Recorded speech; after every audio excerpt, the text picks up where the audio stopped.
evening, everyone, and thank you, Rajesh and Dinesh. I think not sure. Am I sharing the screen or? I can see you. Yes, yes. You can. Okay, I'm sharing the screen. Okay.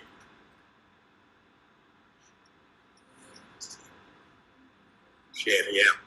Okay. Now I think I can. You can see these slides. Yeah, you can see the slides. Then this is the insights from Indian data of breast cancer patients, quite a lot we published in Nature Scientific Reports. And this is primarily data from Dr. Dinesh Doval and Selvi Radhakrishnan. Really mine was around 200 plus, and I really put it together. That's what my primary thing is. Then this was published in I'm not able to move this.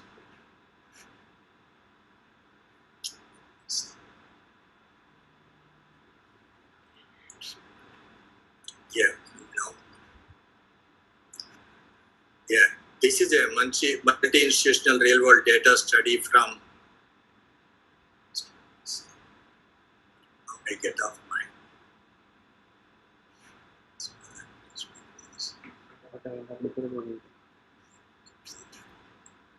Yeah, oh, I'm fine. Thanks. Multi-institutional real-world data study from India of 3,453 non-metastatic breast cancer patients undergoing upfront surgery. And this was published in Scientific Reports in April. And I must thank really, of course, Dinesh and Selvi, as I said, but really Sudeep Gupta, as you all know, he really is the one that put this together for us. One day we met in Coimbatore in one of the meetings, Dinesh and myself with Sudeep. Looking at the data, he said this is something we should present differently. And really he said how to go about doing it. Thanks Sudeep, and that was really something we probably wouldn't have been able to do without you doing that. And also he helped us along with the manuscript and going advising. And Rupal for really writing the base, and as well as really going through a lot of journals. Obviously we did few of them before we got this one done for formatting every time and submitting. Now the data we collected is from 2008 to 14, patients who had upfront surgery. All three of us were kind of collecting and keeping in Excel, and I was keeping in my software, and we put everything into the software. And then again further enriched, going through again one more review of charts for any missing things. And finally, we completed the whole thing. And that was about 80% of all the treated patients we had that had the upfront surgery, but all the patients who had upfront surgery. The other 20% are, of course, looking at the Dr. Selvi being a surgical oncologist, and the two of us in primarily this interest-free practice, the stage 3Bs and 4s are less. Microsoft R Open was linked to OncoCollect for doing the statistics, and all these tables and statistics, everything was done by myself, and in fact it is quite automated in our software with the linkage. And the results, if all of you or some of you have looked at the article already, these are the clinical tumor profile of all the patients. But in this, one of the things I would like to really point out is that the patient, the size of the tumor, pathologic size of the tumor, and I think we can enlarge it for you. One advantage I think we all have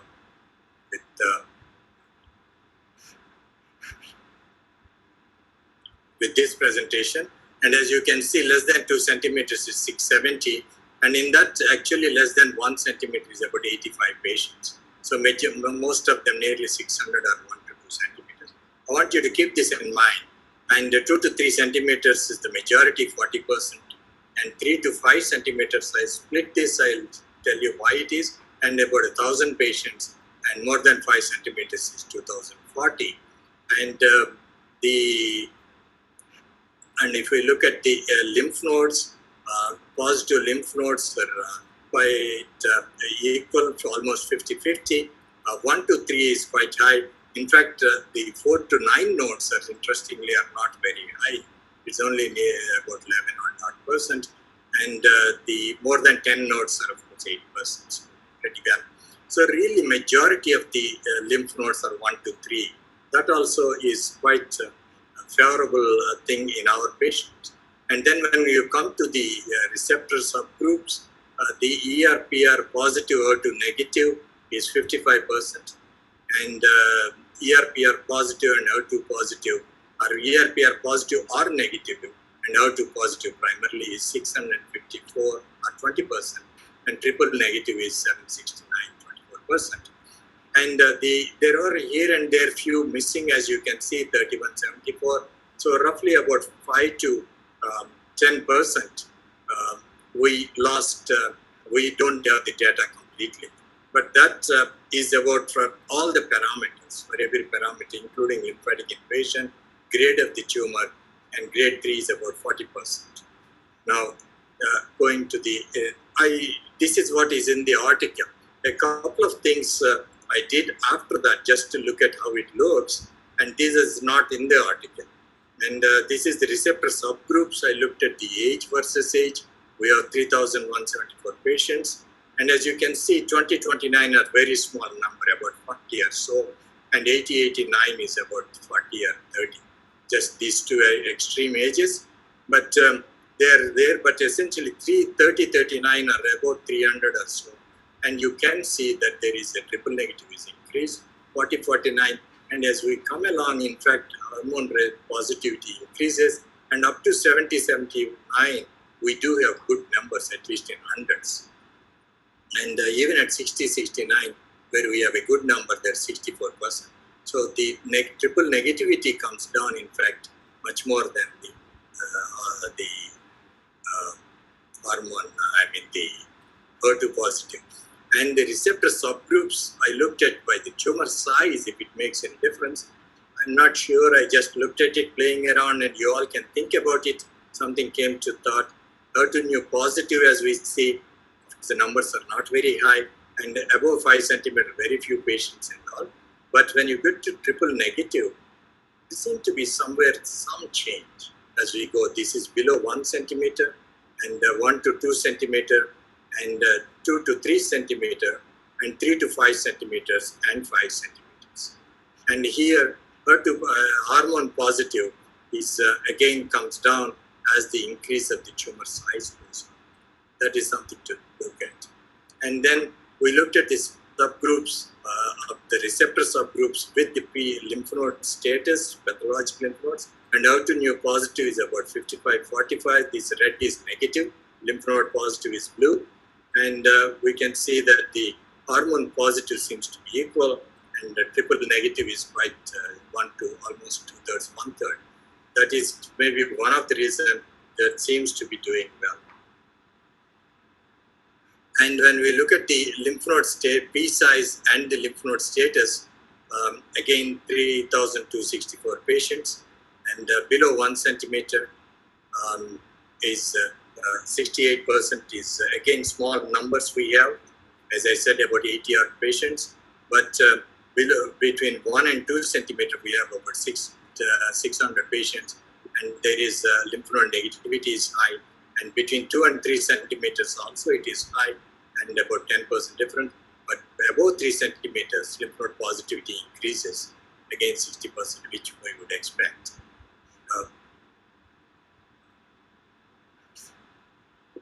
Now, looking at the results again, coming back to the things here, this is the treatment profile, and the breast conserving surgery was done in 20% of patients, and the axillary sentinel node was coming up, this being from 8 to 14, now more, about 10%.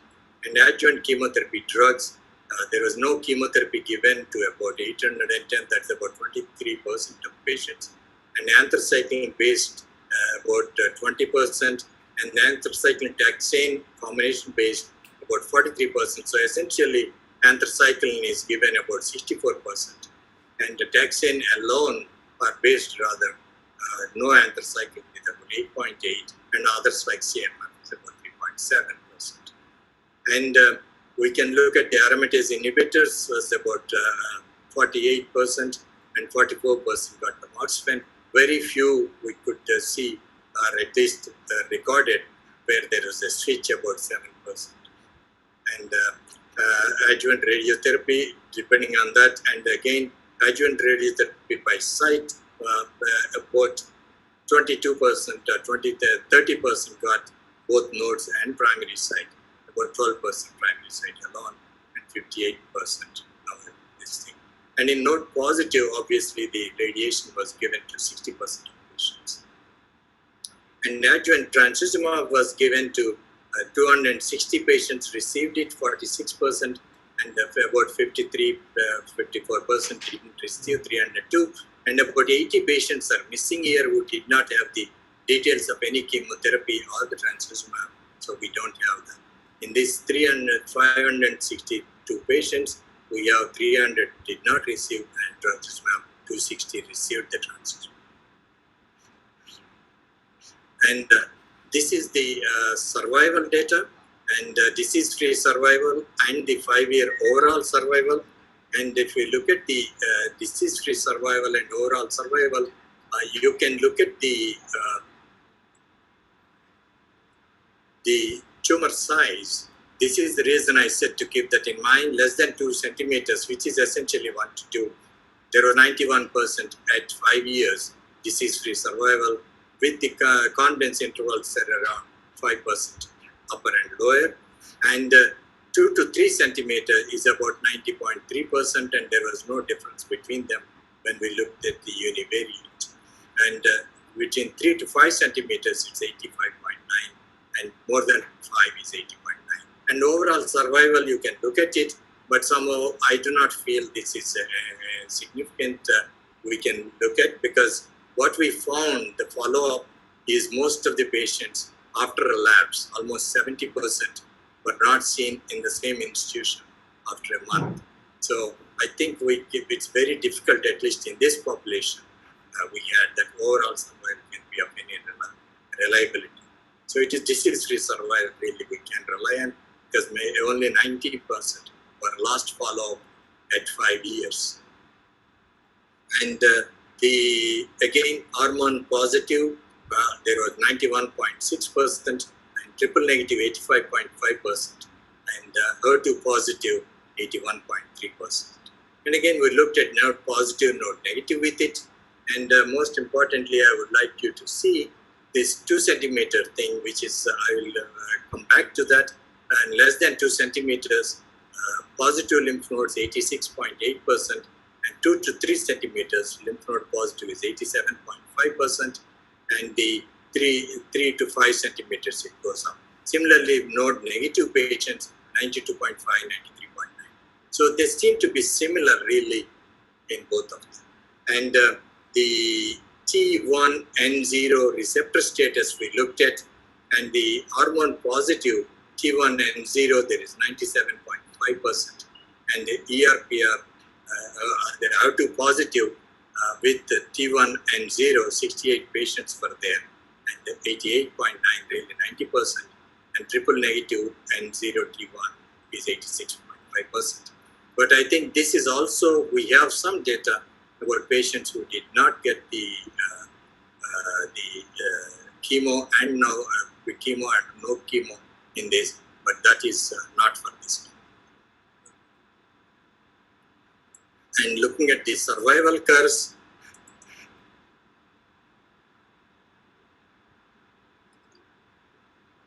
the survival curves is like we can see this is the disease-free survival over 10 years, and as I said, at 5 years there was 19% last follow-up here, and there is an 88%. As you can see here, there is about 86.96%, 88% were DFS, with a confidence intervals from almost 87 to 89.3. And median follow-up is 68 months for this disease-free survival. And this is the lymph node positive, negative. Again, there is the difference, as we can see. And this is the tumor size. The less than 2 centimeters is the red curve, and green curve is the 2 to 3 centimeters, and blue curve is the 3 to 5 centimeters. And again, we can see there is absolutely no difference between those two. And I'll come back to that. And the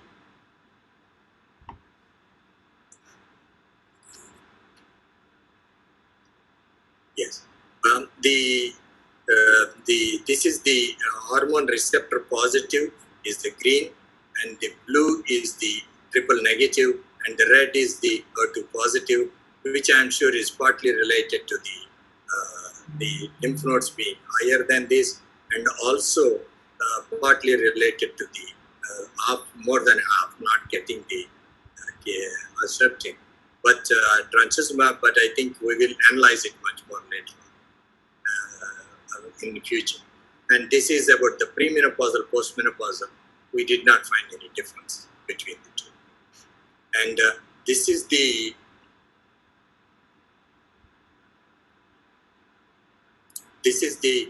multivariate analysis for the disease-free survival, and all these parameters in univariate were p-values were significant, and in the multivariate, PT size, which is a continuous variable in this, was significant. Tumor grade is significant. Lymph node status is significant, and chemotherapy drugs and the univariate chemotherapy drugs, primarily anthracycline, was the significance. And coming to the few background references we had, and what really made me look at the 2 and 3 centimeters, for example.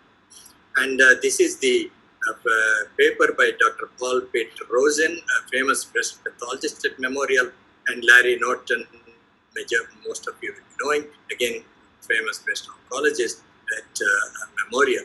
They wrote this paper in '93, Journal of Clinical Oncology, and they looked at the size of the tumor. And they were also looking, this is T1N0N0, T2N0N0, 767 patients, and they were looking for the histologic thing and see whether chemotherapy can be avoided in these patients. But in the process, they also looked at the size, and Dr. Rosen finally commented, this is the two curves here in the middle are the 1 to 2 centimeters, 2 to 3 centimeters. Top is 1 centimeter, less than 1 centimeter. Below is 3 to 5 centimeters. And he finally said that hence node-negative patients with tumor 5 centimeter or less in diameter can be stratified into low, intermediate, and high-risk groups with respect to recurrence on the basis of primary tumor size. These risk groups are not accurately defined in the existing TNM, suggesting that current designation of T1 and T2 disease should be reassessed at least with respect to node-negative patients. And as I said, we did not find even with the node-positive patients. And now coming to the tumor size in centimeters, again 3 to 69 centimeters. Below 1 is 3%, 1 to 2 is 18, 2 to 3 is 40, and between 3 to 4 is 22, and between 4 to 5 is 10 and 7 and there. And cutting back to the 3 to 5 centimeters and 2 to 3, if we make, that's 40%. That means in reality, between 1 and 3 centimeters, we have 58%. And 32 centimeters, 32% are between 3 and 5, and this is 5 above. So 40% we have above 3 centimeters. This is important as we go. And this is the look at the 2008 to 14. Really, there is a variable, not much, about the same, and 5%. And if you come to this, really the 3 to 5 centimeters, this curve I made just to look at, show you, because in the subsequent reference about this New England Journal of Medicine paper, where the mammography, population-based mammography was looked at.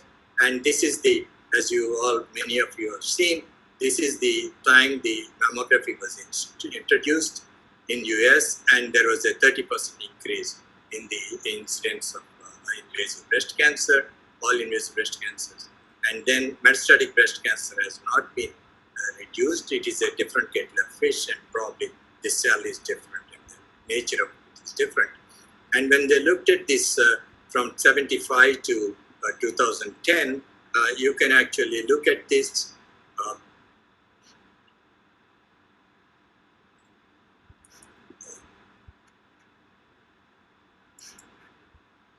We can actually look at this from the here that the change was primarily from 5% of the TCS to 22%, and the 6% of 1 to say 1 less than 1 to 18%, 26 to 27% of 1 to 2 centimeters, and 26 to 15% of 2 to 3 centimeters. They also looked at 2 to 3 centimeters and not to 2 to 5 centimeters, and 2 to 3 to 5 centimeters from 25% to 11%, and 13% to 7%. And if we look at the, if we really take out the in situ and keep it at 5%, which is what ours, if we look at, and more than 5 centimeters from 13 to became 9%, and 3 to 5, 25 became 13%, 2 to 3 became 26 to 18% in this, and 1 to 2, 26 to 33, less than 1, 6 to 22. Because that means 3 to 5 is still a significant number, that is 22% in that mammographic screening as well. And the same thing, if we look at the bottom curve that they have shown, again, here we can see the mammography at 2075 was 1975, and we can see that the 1 to 2 centimeters is the mostly diagnosed and in situ, and these are all increased initially and slowly came down as well, but this has come down to an extent, but that is what it is over time.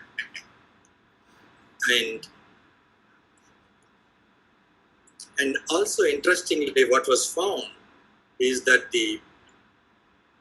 and the same thing, what was found is that the larger tumors they called above 3 centimeters, 3 to 5 and 2 to 9, the treatment effect is different over 75 to 79 compared to 2000 to 2000.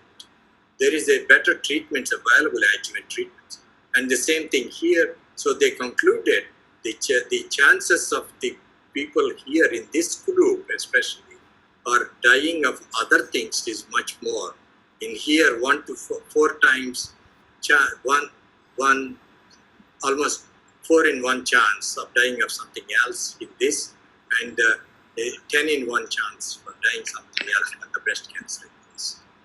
And the 25-year follow-up from Canadian study, this was again an interesting study where the physical examination was put as a control as well, compared to along with the annual mammography, a major study, and I worked with Anthony Miller at that time.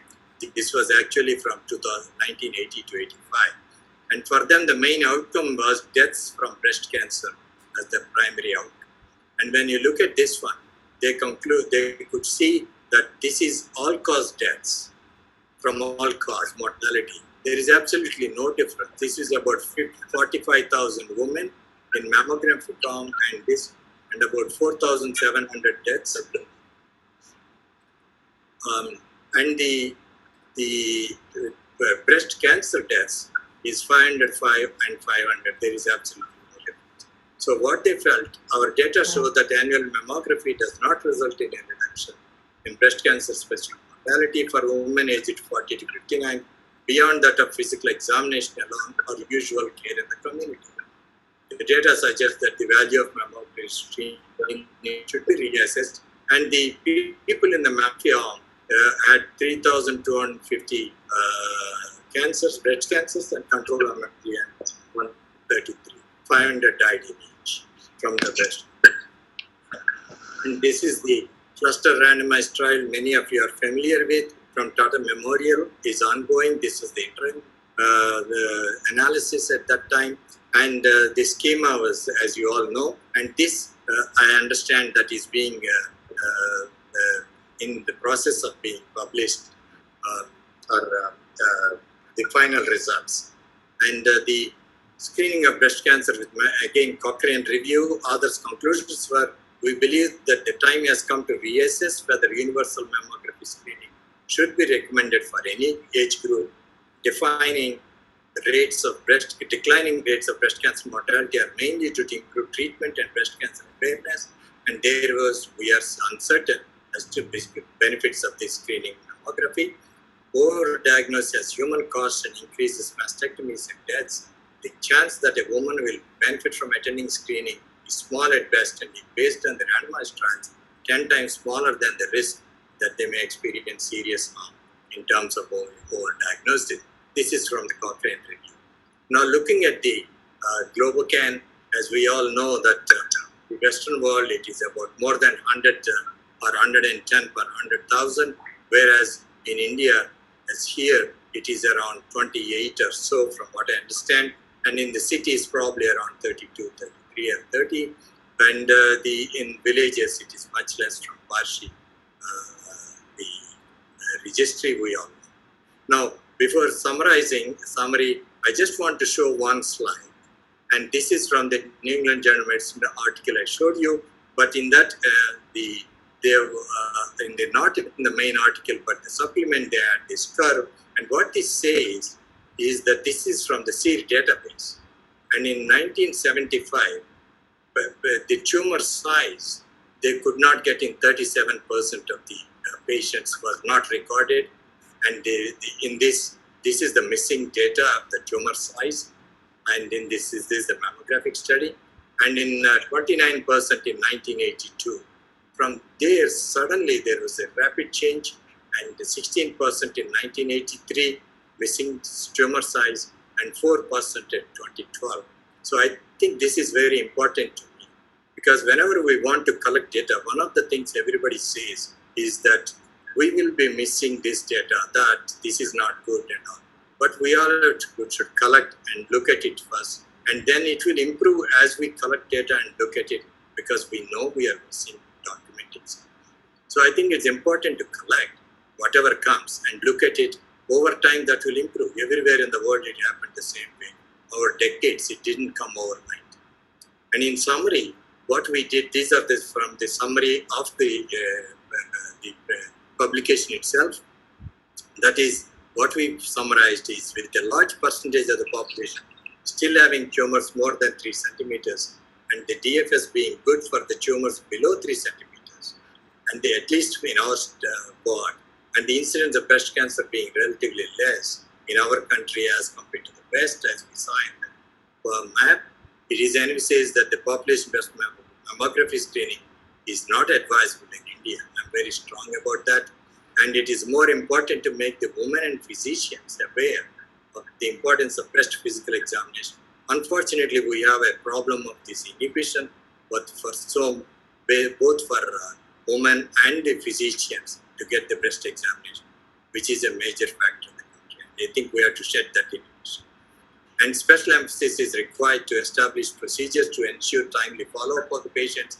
We had about, as I said, median follow-up 68 months, 19% only last follow-up, where we looked at. Now, as we prospectively look, I'm sure we can reduce it. And to collect, and for that, we only need somebody who can keep calling people. And in that last 19%, we lost 12% in the first year. And in first 6 months, we lost about 7%. So I think the first year is very crucial not to lose one. And to collect real-world data and look at the patient characteristics, treatment outcomes in depth, also take into account their socioeconomic state and demographic. I think it's very important for us, and I'm sure even for all the low middle income countries, for various reasons. And this is the map, and these are all the centers that we are presently installed, and some are using it more, some are less, some are yet to start. And the one in the blue are the one that collecting pooling all the data together. And thank you for patient listening, and any questions.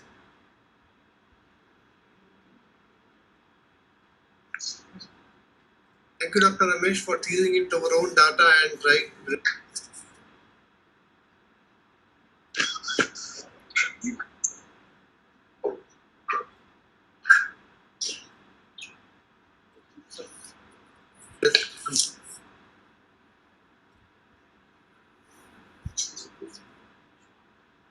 Jyoti?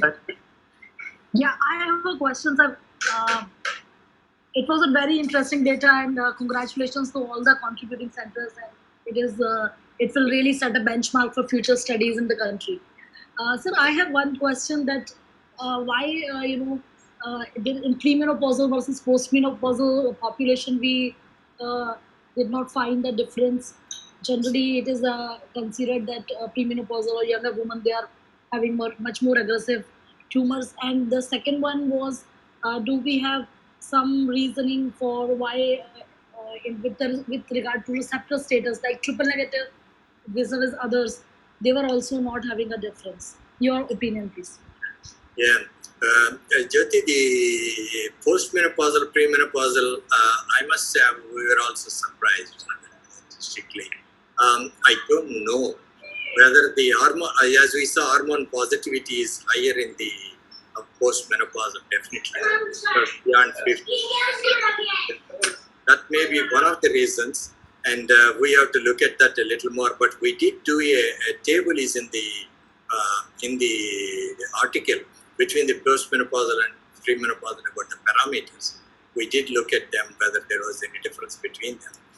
There is not a lot of difference, but I think probably the hormone positivity is one of them. I would think that could be, because when we looked at the hormone positivity, certainly with the age it clearly changed. And I think that is one of the reasons we have the better prognosis maybe in the postmenopausal. But then again, in the premenopausal, I don't know why, whether they took had more chemotherapy or what else. We have to look at that. I really could not tell you exactly. Yeah, but we did look at the parameters, and that was the table is in there. And the second question you had is about the triple negative. Again, the triple negative, interestingly, the lymph node positivity is much less compared to the other two groups, very clearly. And that I'm sure is the reason. They do reasonably well, and we know they are chemosensitive. And as long as they take the chemo, I think they do well.